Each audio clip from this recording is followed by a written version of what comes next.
Muy buen día tengan todos y cada uno de ustedes. Bueno, después de la interrupción del día de ayer, vamos a ver el tema que íbamos a tocar, que es ciencia y método científico. En ocasiones, a lo mejor nosotros hemos asociado a los científicos o la palabra científico con aquellas personas que están en un laboratorio, con una bata blanca, con un atrás. Entonces, a lo mejor alguien les puede preguntar a ustedes, ¿eres científico? Y tú dices, no, no soy científico. ¿Qué eres? Ah, pues es que yo doy clases. Ah, pues es que yo estoy en el área de planeación. Por el simple hecho de tú haber estudiado una ciencia en una universidad y haber obtenido un título y una cédula profesional, tú eres científico.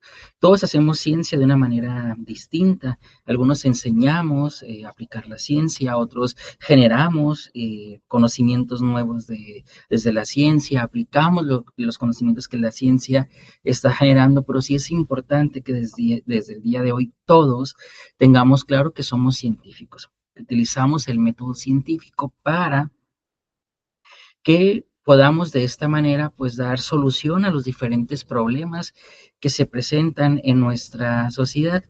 El método científico seguramente ustedes lo han escuchado a lo largo de muchísimos años en la primaria, en la secundaria, en la prepa y durante su carrera.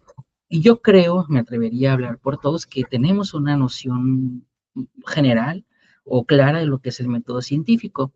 Pero si yo el día de hoy a ustedes les preguntara cuáles son las etapas del método científico y esperara que me dijeran cuántas son y el nombre de cada una, quizá alguno de ustedes iba a titubear y decir, me falta una, no recuerdo los nombres, perdón, se me olvidó, no sé cuántas etapas son. Y es muy importante que ustedes tengan claro cuáles son las etapas del método científico, cuántas son, cuáles son sus nombres, porque ustedes se los pueden preguntar en cualquier momento como científicos que son y personas que están estudiando un posgrado. Yo les quiero compartir la experiencia que me tocó vivir hace ya algunos años, si mal no recuerdo, como 13.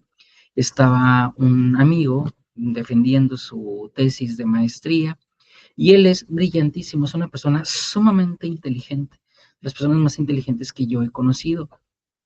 Y viví muy de cerca su maestría, de manera que soy testigo del compromiso que él tenía en sus estudios de posgrado, o sea, lo que fueron las materias que él tenía que tomar, pero también todo el desarrollo de lo que fue su proyecto de tesis. Estaba muy entusiasmado con el tema y prueba de que yo no estoy mintiendo cuando fue su examen de grado. Una doctora que formaba parte de su comité de tesis, que es una mujer sumamente brillante, considerada la non plus ultra del lugar ahí donde él estudió la maestría, le dice, muchas felicidades, eres genial. No tengo preguntas, pero por protocolo tengo que hacer al menos una, entonces ya nada más así para no quedarnos en cero, dime cuáles son las etapas del método científico. Y él no supo responder. Y no supo responder, ¿ustedes creen que porque no sabía? Claro que la sabía.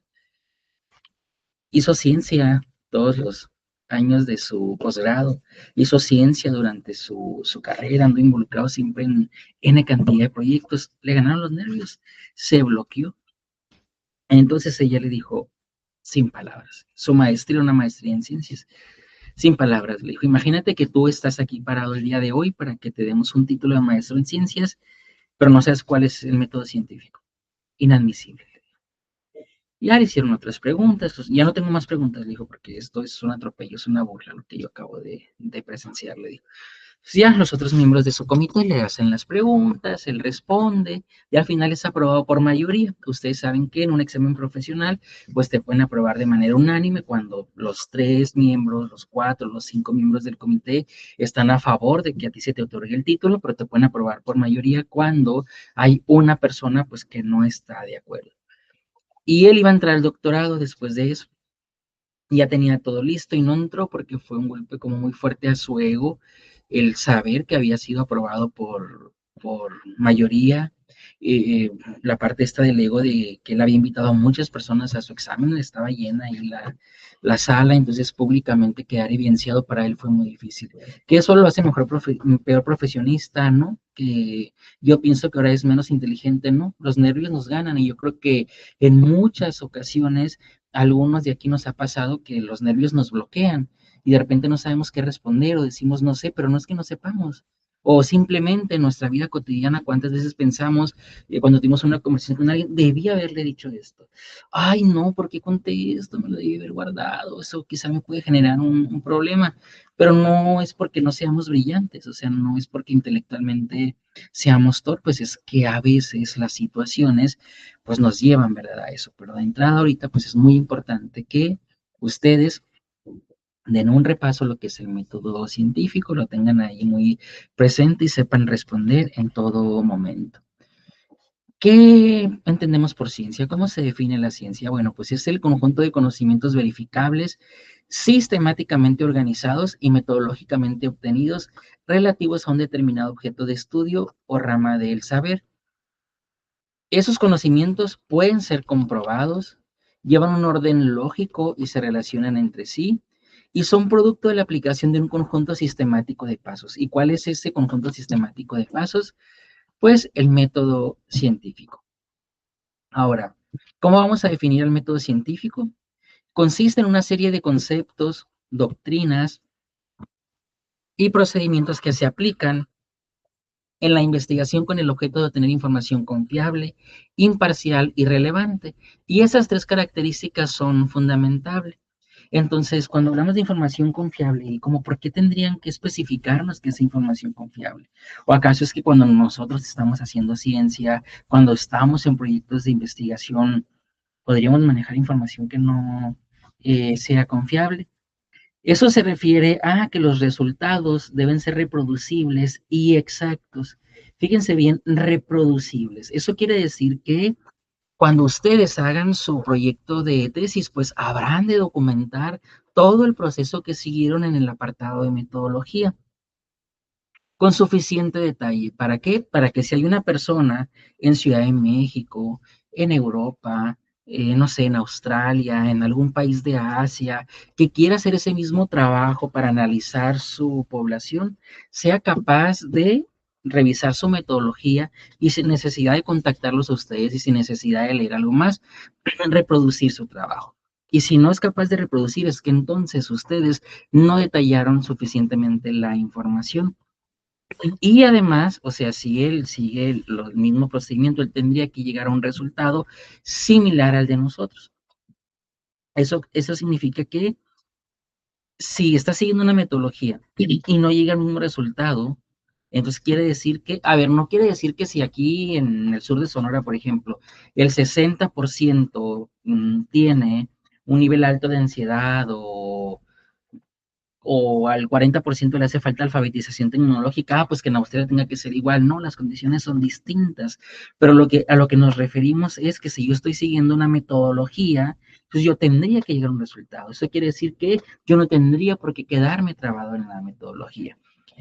Pasa en algunas ocasiones que hay personas que dicen, no, yo no voy a detallar de manera suficiente mi metodología, porque, ay, pues alguien va a reproducir mi trabajo. Y de eso se trata la ciencia. O sea, si tú vas a publicar un trabajo a través de una tesis, de un artículo científico, si vas a ir a un congreso, o sea, ¿para qué lo vas a ir a presentar si no es para que otras personas lo hagan? Y a lo mejor no es que lo van a hacer exactamente igual, van a agregar a lo mejor otras variables, van a agregar, a lo mejor si tienes dos metodologías, pues ellos van a trabajar con 5 metodologías, etcétera. Ahora, dices tú, y bueno, y si es muy similar, como, ¿para qué lo va a hacer? Bueno, pues la población de Ciudad de México es muy diferente a la población de nosotros. Somos del mismo país, tenemos culturas pues un tanto similares, pero somos diferentes porque ellos viven en una de las ciudades más grandes del mundo. Y nosotros vivimos en un estado donde pues, no tenemos ciudades tan grandes, donde no tenemos ese nivel de cultura, donde Ciudad de México es uno de las ciudades con más museos en todo el mundo. Entonces, eso obviamente pues nos hace diferentes. Y no vamos a hablar de diferentes de, ah, bueno, ellos son mejor que nosotros o nosotros somos peores que ellos o al revés. No, simplemente puede haber diferencias. Entonces, yo voy a reproducir un trabajo de alguien que hizo en el sur de Sonora, acá en el centro del país o en el sur del país, porque quiero ver si las diferencias culturales que nosotros tenemos como ciudadanos, pues van a influir en los resultados. Hablamos también de reproducibles. En una ocasión, por ejemplo, estamos en un proyecto de investigación muy grande, que fue un proyecto de 5 años, en un ensayo clínico. Una de mis compañeras estaba trabajando con el ADN de las sobrevivientes de cáncer de mama. Y entonces, al plantear ella su metodología, revisa un estudio de un trabajo que se había hecho en Turquía y entonces así lo plantea, compra todos los kits, hace toda la metodología, saca las muestras de sangre, trabaja con la extracción del ADN y pues no llegaba el resultado. Seguía toda la metodología, pero pues no podía encontrar, trabaja un poquito sobre el acortamiento de los telómeros, pero pues no daba. Y entonces, pues, vuelve otra vez a comprar los kits, a hacer todo el procedimiento, a gastar sangre, extraer el ADN de las sobrevivientes, y no daba. Entonces le escribe a los autores para ver, pues, qué era lo que estaba haciendo mal. Pero, pues, no le responden. Y entonces trata mucho de contactarlos, pasa un año y no le responden. Entonces le responde un investigador de Londres que no tenía nada que ver con ese estudio, pero que trabajaba en algo similar y entonces ella va a Londres con todas sus muestras. Y en Londres, ya trabajando a detalle, el investigador le dice, es que esto que dicen es imposible de hacer. O sea, ellos mintieron en su metodología. Y ustedes pueden preguntar, bueno, ¿y por qué alguien mentiría en su metodología? Bueno, pues a veces mienten porque están presentando resultados que no son válidos, o sea, que no fueron, que ellos no encontraron esos resultados. Y ustedes pueden preguntarse, bueno, ¿y para qué haría alguien eso? Pues lo harían para que el artículo lo publiquen, porque entonces lo hacen ver como que es muy novedoso, es muy relevante. Lo hacen porque a lo mejor un artículo que quizá no tenía la probabilidad de ser aceptado en una revista de esa talla en la que fue publicado, pues se hubiera hecho. Y bueno, ¿qué hizo mi compañera? Escribe a la revista con todas las pruebas de que nunca le responden los autores, que nunca llega a ese resultado, que había trabajado con otra persona experta en el tema y que esa otra persona le dice pues que es imposible llegar a ese resultado con esa metodología que se plantea. Se dan a la tarea los editores de la revista para hacer la investigación y al final ese artículo es retractado. Y más adelante les voy a hablar en otra clase cuando ya estemos de manera sincrónica a qué se refiere con retractar un artículo. Igual ustedes pueden ir leyendo sobre eso. También dice que hay que ser imparcial. Bueno, pero pues podemos decir, pues tendríamos que ser imparcial por default. Imparcial quiere decir que tiene que haber neutralidad, equidad y rectitud en los juicios y conceptos.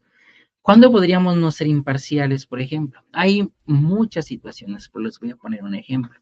Si ustedes están trabajando con un producto, a lo mejor de Nestlé, para analizar si este producto de Nestlé que dice que ayuda mucho a los niños con su procedimiento, que no es perjudicial para la salud, que les va a ayudar en el desarrollo neurológico, en todo el desarrollo físico. Y Nestlé se entera de que ustedes están trabajando con un proyecto para analizar ese producto. Y de entrada Nestlé sabe que ese producto no tiene todos los beneficios que ellos anuncian, pues a ellos no les conviene que ustedes publiquen ese artículo porque esa información se va a hacer viral. Ustedes saben que ahorita con la era de la tecnología, pues la información llega a cualquier parte del mundo, entonces ellos dicen, ah, bueno, pues sabes qué, voy a contactar a este investigador o voy a contactar a esta investigadora, a lo mejor es un equipo de trabajo, a lo mejor es Fer y a lo mejor es Alejandra. ¿Saben qué, Fer y Alejandra? Estamos enterados de la investigación que están haciendo y les queremos ofrecer, pues a lo mejor 2 millones de pesos para que ustedes no publiquen esos resultados. Lo que van a publicar es un resultado a mi favor, van a maquillar los datos. Y Feria Alejandra dice, no, o sea, de ninguna manera. De hecho, incluso yo tenía sospechas sobre este producto y por eso es que nos dimos a la tarea de empezar esta investigación. Entonces, ellos les van a decir, es que no me conviene. Y ustedes van a decir, pues, qué pena, o sea, nosotros no estamos para pensar en la conveniencia de ustedes, estamos para pensar en el beneficio de la sociedad, en la salud de los niños, y por eso es que hemos empezado ese trabajo. Vamos a seguir adelante y ahora sí que, pues, hasta las últimas consecuencias. Hace muchos años, cuando no teníamos, la globalización no nos había alcanzado a este nivel, había investigadores que decían, bueno, pues a ver, voy a aceptar. Y de repente nadie se daba cuenta que habían aceptado un soborno, nadie se daba cuenta que habían mentido en los resultados, pero ahorita con el tema este de la globalización, las personas queremos replicar metodologías, queremos saber si lo que nos están diciendo es verdad o es mentira. Y entonces en ese sentido, pues si alguien acepta el dinero y miente en los resultados, pues es muy fácil que se le descubra. Y ustedes saben que ahorita la vida pues se ha devaluado también malamente por el tema este de la inseguridad, del narcotráfico, del crimen organizado y demás. Entonces de repente pueden contactar a alguien y decir, ¿sabes qué? Te ofrezco 10 millones de pesos para que detengas la investigación o para que publique resultados a mi favor. Si tú aceptas este dinero y detienes la investigación, todos felices y contentos. Está bien, puedes decir, pues no voy a aceptar el dinero, no voy a tener la investigación, voy a seguir adelante. Y si los resultados a ti, empresa, no te favorecen, a ti, farmacéutica, pues ese no es asunto mío, ponte a mejorar tu producto para que no andes dañando la salud física y mental de las personas. Pues ahorita con todo este tema que hay, alguna industria, alguna farmacéutica te puede decir, ok, perfecto, no aceptas. Eh, Esa es tu dirección, ¿verdad? Aquí es donde vives con tu esposa y con tus hijos. ¿Este es el colegio de tu hijo o no es esta la foto del colegio de tu hijo? Sí, sí es. Ay, digo, sería una pena, ¿verdad? Que ellos pagaran por algo que tú estás necio en querer hacer. Tú puedes decir, o sea, esto es una amenaza. Esto es una amenaza de que si yo no te acepto el soborno, si yo no tengo esta investigación, no me vas a hacer algo a mí, le vas a hacer algo a mi esposa, a mi esposo, a mis hijos, a mi hijo. Pues como que eres bastante inteligente y rápido para comprender la información, porque efectivamente. Pues alguien puede decir, está bien, yo me retiro, esto se detiene, no quiero aceptar el dinero, tan amigos como siempre, y alguien puede decir, bueno, pues ni modo, hasta aquí me llegó mi carrera. Son 10 millones de pesos, me quedaban a lo mejor 8 años para trabajar todavía, pues no iba a ganar 10 millones de pesos en 8 años, pues ni modo, los acepto, aprendo a administrarme y consigo otro trabajo, a lo mejor ya nada más dando clases en otra institución, o consigo otro trabajo, o a lo mejor ahora voy a poner un restaurante, voy a poner una cafetería y ya me voy a alejar de la ciencia. Eso nos puede parecer muy extremo, irreal, pero créanme que sí pasa. No con tanta, no sé qué pasa todos los días, ni que les pasa a todo mundo. No, a lo mejor pasa una vez al mes, a lo mejor una vez cada 6 meses, pero son situaciones que sí suceden porque seguramente en más de una ocasión ustedes han escuchado que a veces, pues alguna industria de cualquier giro pues tiene a la venta productos que no necesariamente son lo que la sociedad requerimos, incluso a veces dañan nuestra salud y aún así pues están ahí a la venta. Tiene que ser relevante, dice, debe ser apropiado, conducente, oportuno, pertinente y sobresaliente. Pero como, ¿por qué habríamos de hacer una investigación o publicar un artículo que no sea relevante? O sea, digo, pues si no tiene sentido, pues ¿para qué lo hacemos? Hacer una investigación requiere mucho tiempo, requiere mucho esfuerzo mental, esfuerzo físico, desgaste de nuestros equipos, computadoras, de nuestros autos. Entonces, si no es relevante, pues yo digo, no le entro, o sea, no lo hago, ¿para qué? Bueno, a veces podemos estar en una investigación que sea no relevante, en ocasiones podemos estar publicando artículos, haciendo análisis que no sea relevante, porque aquí no importa la aportación que yo voy a hacer a la ciencia. Si aquí aporta que yo voy a obtener un título. Y si para obtener un título, para obtener un grado académico de maestro, de doctor, pues hago ahí una investigación como que ayuda, pero realmente pues es algo más de lo que ya se hace con mucha frecuencia, pues no me importa, lo que yo quiero es mi título. Si tengo que publicar este artículo que yo sé que no es relevante, este libro, este capítulo del libro, pero lo necesito porque en mi trabajo me van a dar un estímulo, lo necesito porque así voy a poder entrar al Sistema Nacional de Investigadoras e Investigadores, o me voy a poder mantener el sistema, pues va. Ahí se publica. Entonces ahí ya entra la parte de la ética de nosotros, ¿no? De decir, no, porque no es relevante, porque no aporta verdaderamente a la solución de un problema. Entonces, el método científico sigue procedimientos lógicos, sistemáticos, racionales y con gran alcance intelectual para resolver problemas, responder a interrogantes e investigar hipótesis. Y como lo vemos aquí, pues el método científico lo podemos llevar no nada más al laboratorio, el método científico se aplica para solucionar problemas, para buscar nuevos tratamientos en hospitales, pero también en la comunidad, en la sociedad, en cualquier escenario. ¿Cuáles serían las etapas del método científico? La formulación del problema, la formulación de la hipótesis, la investigación, el análisis e interpretación de datos, las conclusiones y la verificación. Y ahora sí, vamos a ver aquí de manera rápida en las siguientes diapositivas, pues a qué se refiere cada una de estas etapas. La primera, que es la formulación del problema, consiste en la identificación de un problema que requiera solución o de una pregunta que necesite contestación. Se necesita un conocimiento básico del tema en particular y precisión en el vocabulario usado y en la sintaxis de la expresión para no decir más ni menos de lo necesario. Aquí cuando hablamos de que necesita contestación, la contestación no debe ser sí ni debe ser no. Debe ser una pregunta abierta. Esto quiere decir que yo no voy a hacer la pregunta de, por ejemplo, se requieren más herramientas para ayudar a los niños con trastorno por déficit de atención con hiperactividad. Esa sería una pregunta donde vamos a responder sí, vamos a responder no. No sería una pregunta abierta. Entonces, ¿cómo podría, por ejemplo, yo hacer una pregunta abierta? ¿De qué manera influyen las herramientas pedagógicas disponibles en los niños con trastorno por déficit de atención con hiperactividad? Esa es una pregunta abierta.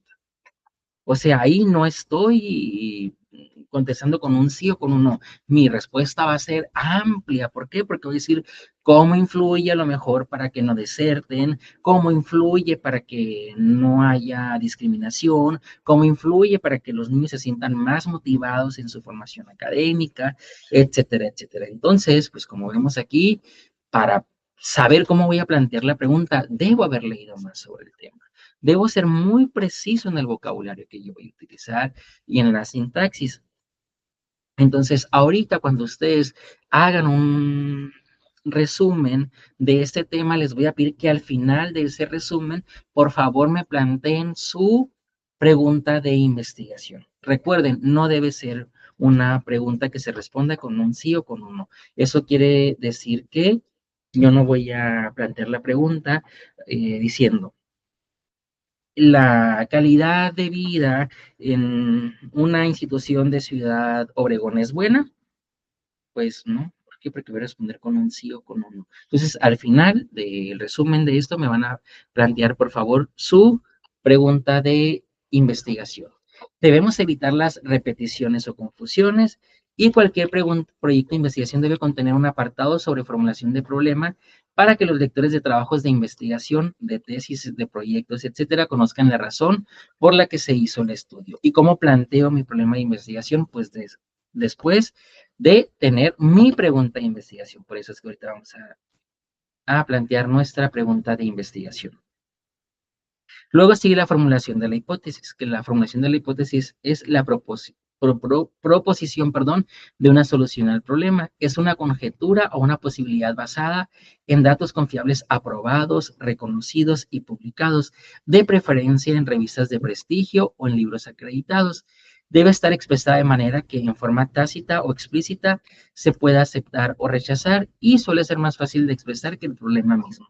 Esto quiere decir que va a ser más fácil plantear nuestra hipótesis que plantear de manera correcta, apropiada y convincente nuestra pregunta de investigación. Recuerde que nuestra hipótesis no es más que una afirmación muy breve de máximo 2 o 3 líneas y es en un solo enunciado así continuo, o sea, una afirmación continua y contundente de lo que nosotros creemos que está pasando y que al final pues habremos de comprobar con nuestro proyecto de investigación.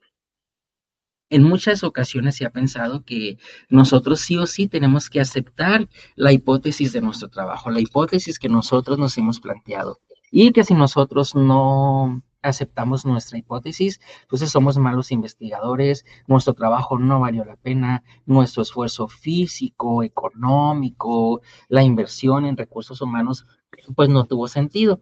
Y eso sobre todo es muy común en los investigadores de la vieja escuela. Ustedes que son nuevos investigadores, pues debemos tener claro que es importante que sepamos que si nuestra hipótesis se acepta o se rechaza, nuestro proyecto sigue siendo igual de bueno. Nosotros como investigadores seguimos siendo igual de buenos. ¿Por qué? Porque al decir es que gasté mucho, es que me dieron 1 millón de pesos en el CONACYT, bueno, ahora CECITI para que pudiera yo hacer esa investigación y ahora resulta que rechazó la hipótesis. ¿Por qué rechazar la hipótesis no es malo? Porque a lo mejor 2 personas de aquí, de este grupo, pensábamos lo mismo, porque a lo mejor 10 personas de Sonora pensábamos lo mismo, a lo mejor 100 investigadores del país pensábamos lo mismo, y 1000 investigadores del mundo pensábamos lo mismo. Y quizá ya teníamos la idea aquí en mente de ejecutar ese proyecto de investigación, pero no lo habíamos empezado por falta de recursos, por falta de tiempo, pero a lo mejor es lo que íbamos a empezar en diciembre, o en enero, o en marzo del siguiente año. Entonces, si mi hipótesis se rechaza y entonces yo publico esta hipótesis rechazada en un artículo de investigación o en una tesis, esas personas que iban a hacer lo mismo ya no lo van a hacer. ¿Por qué? Porque ya, o sea, yo dije que la hipótesis se rechazó. Entonces, ¿qué es lo que van a hacer? No van a abandonar ese tema. Cuando yo rechazo mi hipótesis, yo en el apartado de discusión y recomendaciones, pues voy a dar ideas. ¿Para qué? Para que los nuevos investigadores que quieran seguir trabajando sobre ese tema, pues consideren a lo mejor otro tipo de muestra, un número de muestra mayor, para que consideren otros tipos de cuestionarios, para que, pues ahora sí que estén pensando en ampliar el tiempo a lo mejor de esa intervención. Entonces, por eso es que no es malo que yo rechace la hipótesis. Le estoy diciendo al mundo, por ahí no es. Le estoy diciendo a la ciencia, esto no sucede de esta manera. Y mi tesis puede seguir siendo igual de citada, puede seguir siendo igual de recomendada, o sea, no va a pasar nada porque mi hipótesis yo la rechace. Ahora sigue la parte de investigar, que este pues es un trabajo muy importante, ¿verdad? ¿Por qué? Porque aquí ya tenemos ahora sí que nuestro tema, tenemos nuestra pregunta de investigación, nuestro planteamiento del problema, tenemos nuestra hipótesis. Ahora sí vamos a hacer la inmersión al campo, vamos a ir a hacer la investigación per se para poder saber cuál es la respuesta a mi pregunta de investigación, para entonces ahora sí decidir si voy a aceptar o rechazar mi hipótesis. Investigar es la búsqueda de datos pertinentes que sirvan para resolver el problema o aceptar o impugnar la hipótesis. Para ello puedo hacer experimentos de laboratorio o investigaciones de gabinete o revisión de archivos clínicos o de expedientes, revisión de colecciones de datos, ya sea en comunidades o en determinados grupos de población y entrevistas personales con expertos, etcétera. La investigación de datos requiere un proceso administrativo adecuado, como por ejemplo, planeación de las actividades, o sea, de todas las actividades que se van a hacer.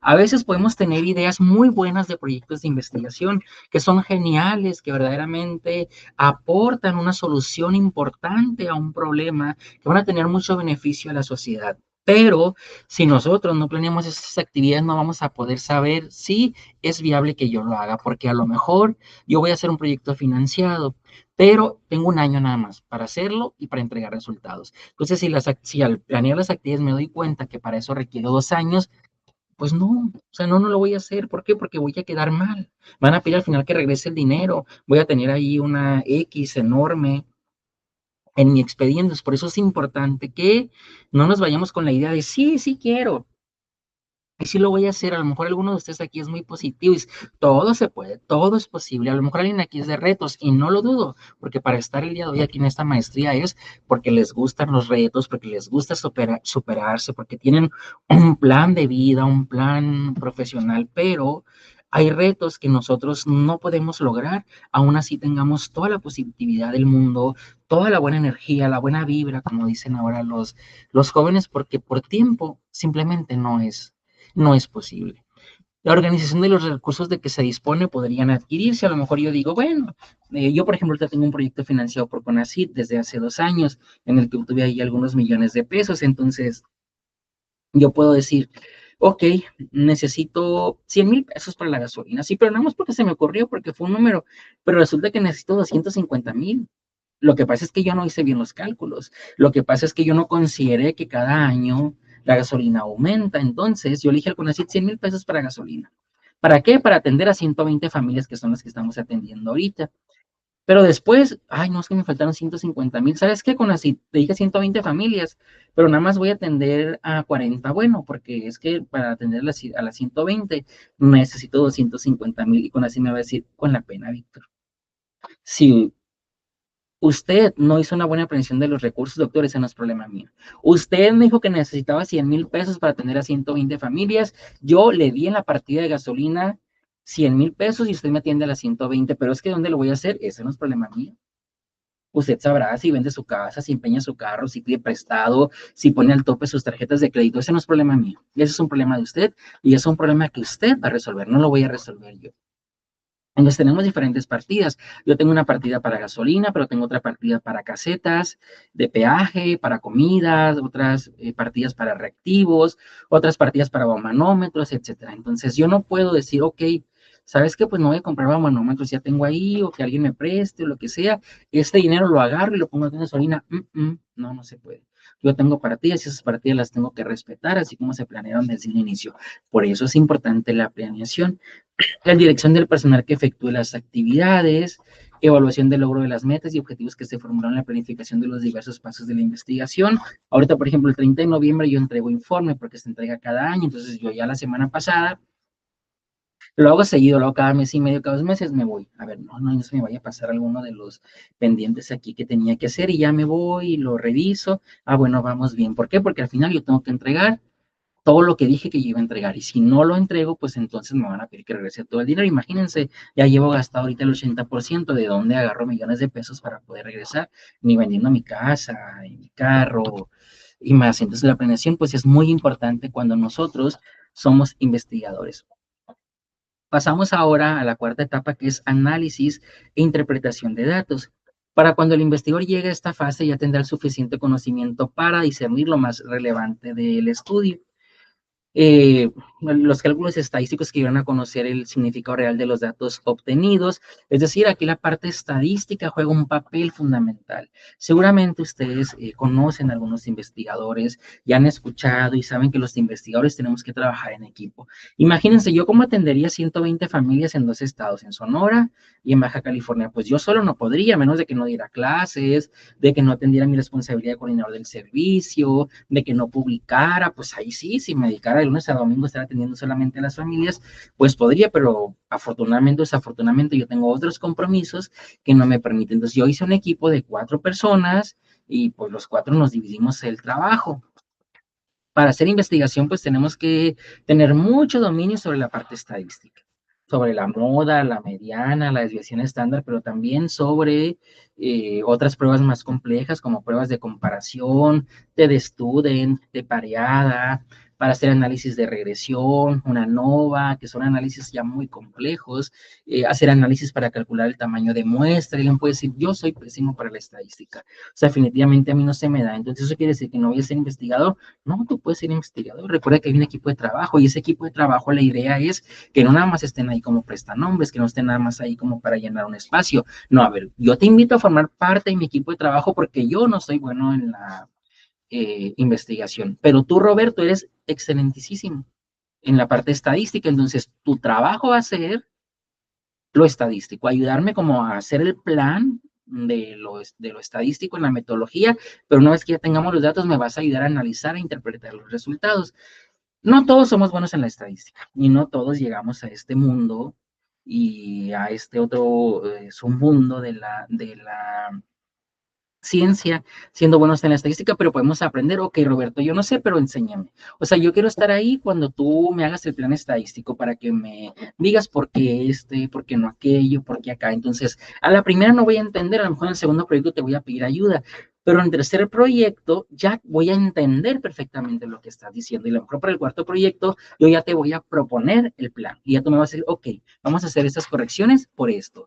Y a lo mejor ya en el quinto proyecto ya me hiciste correcciones mínimas y para el sexto ya no me corregiste nada y para el séptimo ni siquiera te pedí ayuda. Sigues formando parte del proyecto, ¿por qué? Porque ahora lo que me falta aprender no es planear, sino ya analizar los datos, pero poco a poco voy aprendiendo. Sin embargo, hay personas que dicen, no, yo no quiero aprender. Si 25 años voy a hacer investigación, pues 25 años voy a tener un colaborador que su trabajo va a ser toda la parte estadística.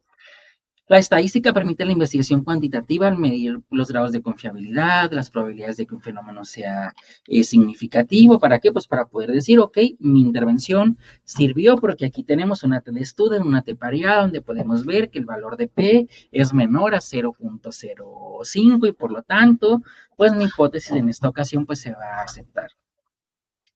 La preparación de cuadros en los que se expongan los resultados al modificar una variable, la preparación de diagramas de dispersión, las correlaciones, etcétera. Son las bases para la redacción de los resultados y para la interpretación de los hallazgos. Y ahora pasamos a lo que es la redacción de las conclusiones. Eso sería, estamos terminando. La lectura y se produce información y la escritura, el escrito, la redacción produce y requiere precisión. La conclusión es el cierre o final, es la última parte de un argumento de un estudio. Para ello, pues requerimos tener una idea exacta, un vocabulario idóneo y una sintaxis adecuada. Las premisas y el desarrollo del pensamiento pues nos lleva a establecerlo como cierto, siempre en conformidad con lo explorado. Esto quiere decir que la conclusión de ustedes no va a ser de una cuartilla. La conclusión de ustedes debería de quedar entre 7 y máximo 14 líneas. ¿Por qué? Porque la conclusión es eso, es concisa, es contundente. Entonces, si nos ponemos, porque ustedes van a decir, ay, pero ¿quién va a escribir una cuartilla? No, es que yo he leído dos. He revisado en trabajos 2, 3 cuartillas en una conclusión. Dices, ¿cómo? ¿En qué me perdí? ¿Qué concluiste? Es que ya nada más con verla, con leer todo ese machote, ya me angustié, ya me elevaste mis niveles de ansiedad y ya para cuando leo el final no entendí qué concluiste. No, la conclusión tiene que ser concisa, en un párrafo y se acabó. ¿Dónde yo me voy a extender en la discusión? La discusión sí puede ser de 5 páginas, de 7 páginas, donde yo encontré esto, pero fulano encontró esto, y la diferencia de por qué no llegamos a lo mismo, pues pudiera ser esta. Bueno, pues yo encontré esto, y Alcántara en el 2020 encontró esto, y pues bueno, los resultados son similares. Ahí en la discusión, pero la conclusión es, esto fue lo que se encontró, y a esto es a lo que nosotros le adjudicamos. Sigue la verificación. La verificación, pues, es el proceso de comprobar o examinar la verdad de algo. Es decir, que al ser parte fundamental de un método científico y comprobar un experimento, toda una comunidad debe tener resultados reproducibles con base en las conclusiones y en conjugación con el establecimiento del problema y de la hipótesis. Esta última, pues, se acepta o rechaza. Y los resultados pueden abrir el camino a nuevas posibilidades, a nuevas ideas y a nuevas hipótesis. Bueno, de nuevo, un gusto estar aquí con ustedes. Espero hayan disfrutado este tema. Traté de hacerlo breve porque sé que al no estar de manera sincrónica y estar escuchando, pues el nivel de atención no es el mismo, el nivel de motivación tampoco es el mismo, pero pues creo haber sido claro. Traté también como de estarlos enganchando a lo largo de la presentación y sobre todo que no vean como el método, la clase está, el método científico como, ay, es que nada más porque lo tengo que saber. No, o sea, traté de que sí, lo tenemos que saber. Les di un ejemplo muy claro de qué es lo que nos pudiera pasar si no tenemos claro lo que es el método científico, pero también al revisar cada una de las etapas como que los fui llevando pues a todo ese proceso que ustedes van a seguir, pues a lo largo de su tesis, en las diferentes materias que van a llevar a lo largo de su maestría. Ahorita en 2 horas y media voy a poder entrar al SIA porque hubo un problema en 2 horas y media y virtual, perdón. Entonces ya cuando pueda entrar los voy a dar de alta en la materia para que ustedes la puedan visualizar y les voy a hacer el reajuste en las actividades, que tendríamos nada más 2 actividades. Una va a ser ahorita, si ustedes ya pueden ver esta clase, pues mejor, para que le vayan avanzando y si no, pues van a tener más horas para hacerlo. Hacen en una cuartilla un resumen de lo que les haya parecido la clase o de los aspectos más relevantes y al final recuerden cerrar con su pregunta de investigación. Y ya yo les voy a hacer un apartado ahí en virtual más tarde para que puedan subir este trabajo de la clase. Y además van a tener otra actividad que va a ser realizar 5 fichas bibliográficas sobre su trabajo de investigación. De nueva cuenta, mil disculpas por todos los inconvenientes. Créanme que siempre hago mi mayor esfuerzo porque la clase sea eh, lo mejor y en esta ocasión voy a redoblar esfuerzos para compensarles esta eventualidad que hubo el día de ayer. Muchísimas gracias a todos, espero que estén teniendo un excelente día, que disfruten mucho su fin de semana y estoy para ustedes para cualquier cosa que necesiten.